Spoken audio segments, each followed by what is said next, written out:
सपनों का शहर कोटा।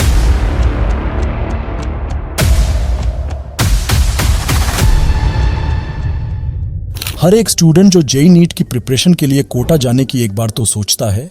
जैसे राजस्थान के बूंदी जिले के 16 साल के दीपक को पिछले सप्ताह कोटा में अपने कोचिंग सेंटर में आत्महत्या करते हुए पाया गया, तो उनके परिवार को समझ में नहीं आया कि उसने ऐसा कदम क्यों उठाया। उनके चाचा चंद्र प्रकाश ने बताया कि ऐसा कोई स्पष्ट कारण नहीं था, क्योंकि दीपक के पास हमेशा परिवार के साथ फार्मिंग करने का ऑप्शन हमेशा से रहा था। अगर वो एग्जाम क्लियर नहीं कर पाता है तो दीपक की मौत कोई अकेली घटना नहीं थी। शहर के कोचिंग सेंटर के 2 अन्य स्टूडेंट्स भी थे, जिसमें से एक बिहार के सीवान जिले के 17 साल के जितेश गुप्ता, जो आईआईटी जेईई की कोचिंग क्लास में क्लास लेते थे, और उत्तर प्रदेश के कुशीनगर की 17 साल की नीट की उम्मीदवार दीक्षा सिंह ने महज 4 दिनों के बीच में अपनी जान दे दी। उनकी मौत के साथ ही इस साल छात्रों द्वारा आत्महत्या करने वालों की संख्या 19 हो गई है। ये वो स्टूडेंट्स थे जो डॉक्टर, इंजीनियर बनने के लिए कोटा आए थे।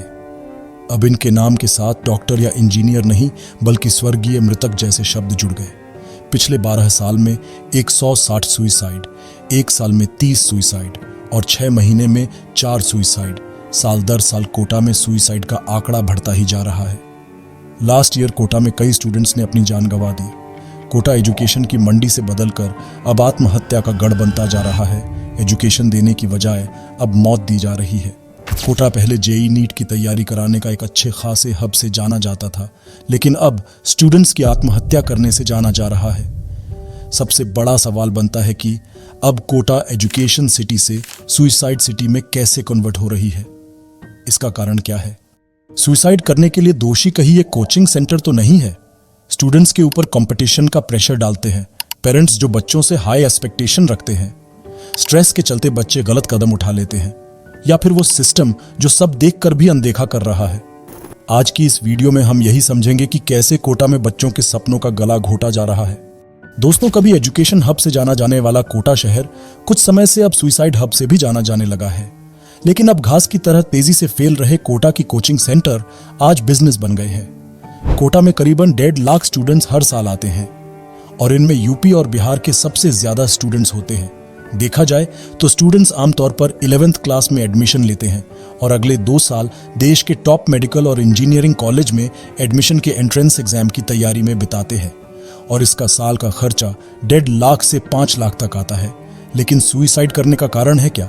एक स्टूडेंट की जर्नी को देखते हैं। एक बच्चा 10th क्लास में 80% या 90% से ज्यादा मार्क्स लाता है तो घर वाले सोचते हैं कि हमारा लड़का जेईई नीट का एग्जाम निकाल ही लेगा। उनका सोचना भी कहीं हद तक ठीक ही है। उस लड़के को उसके माँ बाप उसका सामान बांध के कोटा भेजते हैं कि वहां रह के एग्जाम की तैयारी करेगा। लेकिन मैक्सिमम पेरेंट्स की आर्थिक स्थिति इतनी अच्छी नहीं होती कि उसको कोटा में पढ़ाने के लिए किसी से कर्ज न लेना पड़े या अपनी ज़मीन गिरवी या बेचनी ना पड़े। उसके पिता अपनी ज़मीन बेचकर उसको पढ़ाने भेजते हैं, और सबसे पहला कारण यही से बनता है। पर यह जब तक नहीं शो होता, जब आप पर प्रेशर ओवरलोड ना हो जाए। उसके बाद आपको कोटा में जाके एक अच्छी क्लास के लिए भी अच्छा स्कोर करना होता है। उसी के हिसाब से क्लास मिलती है। जो अच्छे नंबर लाता है उसको फर्स्ट क्लास मिलती है, और ज़्यादा अच्छे टीचर मिलते हैं जो इन पर ध्यान दे सके। लेकिन जो कम स्कोर करता है उनको 2nd या 3rd क्लास मिलती है, जिसमें टीचर पढ़ाते तो है पर इतना ध्यान नहीं देते। तो ऐसा नहीं है कि आपको टॉपर्स बैच में डाल दिया गया तो आप पूरे साल टॉपर्स बैच में रह रहे हो। आपको उसको भी मेंटेन करना पड़ता है। जो अगर आप नहीं परफॉर्म करो तो फिर आपको निकाल दिया जाएगा। तो ऑब्वियसली मेंटल हेल्थ पे बहुत फर्क पड़ता है, और बच्चे ऐसे स्टेप लेते हैं। 6 घंटे की क्लासेस चलती है कोचिंग में, उसके बाद हॉस्टल में 8 से 10 घंटे वहां पढ़ते हैं। तो पूरे दिन में 16 घंटे पढ़ना आम बात नहीं है।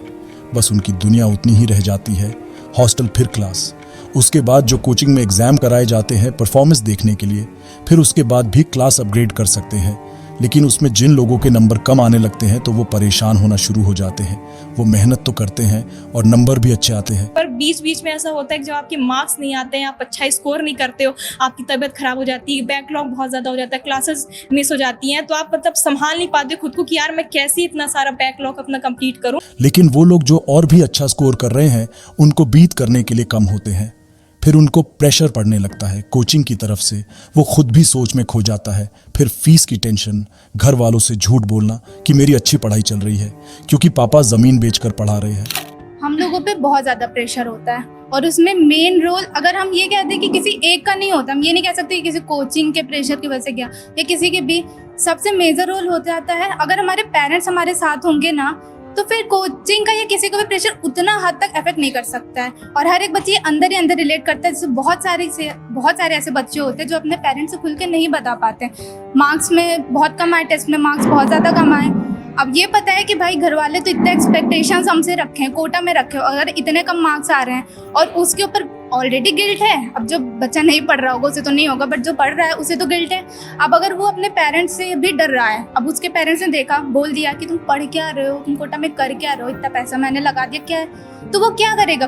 अगर मैं इसी तरह स्कोर करता रहा तो घर कैसे जाऊंगा, रिश्तेदार क्या बोलेंगे, जो जमीन थी वो भी चली गई।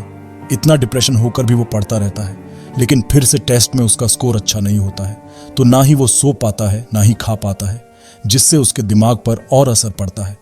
फिर वो सोचता ही रहता है कि घर किस हाल में जाऊंगा, कैसे आंखें मिलाऊंगा, रिश्तेदार ताने मारेंगे, जमीन भी चली गई। वो अपनी बातें किसी को बता भी नहीं सकता, ना ही फ्रेंड्स को, ना ही टीचर्स को और अपने पेरेंट्स को। वो घुटता रहता है, कैसे अपनी बातें किसी को बताऊं। और उस डर से वो ऐसा कदम उठाता है जो कि उसने भी नहीं सोचा था और ना किसी और ने। क्या आप अपनी जिंदगी एक एग्जाम से डिसाइड कर सकते हो कि अगर मैं एक एग्जाम क्लियर नहीं कर पाता तो मेरे जीने का कोई मकसद नहीं है? क्या आप सच में स्ट्रगल खत्म करना चाहते हो? अगर लाइफ से स्ट्रगल खत्म हो गया या कोई एम नहीं रहा तो तुमको लाइफ जीने में मजा नहीं आएगा, क्योंकि लाइफ में उतार चढ़ाव बहुत जरूरी है। लेकिन जो आप करना चाहते हो वो करो, ना कि वो जो आपको पसंद ही नहीं है करना, या किसी ने कहा कि ये कर लो और आप करने लग जाओ जबरदस्ती, तो उसमें आपका भी टाइम खराब होगा। और टाइम बहुत कीमती है, अगर निकल गया तो वापस नहीं आएगा। मैंने भी अपना एम खुद चुना है और उसमें मुझे भी बहुत कठिनाई आ रही है, टेंशन होती है, ताने भी सुनने पड़ते हैं, पर मज़ा भी आ रहा है करने में। तो अपना एम खुद चुनो और स्ट्रगल करो, जैसी हर बच्चे से कहा जाता है। 10th पास कर लो, मज़े है 12th पास कर लो, फिर मज़े है। क्या आपको लगा ऐसा हुआ है? नहीं ना, तो कोटा में जाके एक एग्ज़ाम क्लियर करने से क्या हो जाएगा? आपको उसके बाद भी ऐसे ही स्ट्रगल करना ही पड़ेगा। आप एक रिटायर फौजी के पास जाके बैठना, उससे पूछना अब तो आप रिटायर हो गए हैं, अब तो आराम ही आराम है, तो उनका जवाब होगा नहीं।